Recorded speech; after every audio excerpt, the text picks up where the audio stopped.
Pour un roquefort de fromage avec un goût et une forme distinctive, il est fait comme une roue avec des veines bleues et vertes de pourriture. Le surnom officiel du roquefort est le roi du fromage. Et pourtant il goûte inexplicablement pour certaines personnes. Le roquefort est fabriqué dans le sud de la France dans un petit village appelé Roquefort-sur-Slozon, dans les montagnes du village.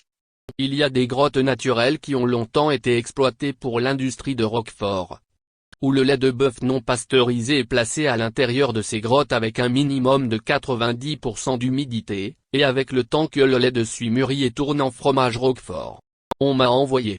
Dans le passé, les fromagers ramassaient cette pourriture en plaçant le pain dans des grottes pendant 6 ou 8 semaines jusqu'à ce qu'il soit complètement rôti. Puis la partie intérieure du pain était séchée et transformée en poudre, ajoutée au beau fromage au lait.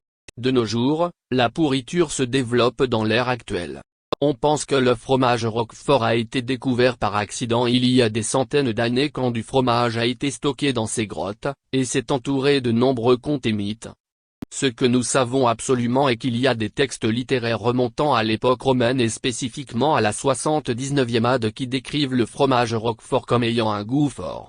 Les grottes où le fromage Roquefort Tresse est fabriqué appartiennent à cette entreprise, dont la plus grande est Société, la société responsable de 70% de la production mondiale de Roquefort Tresse.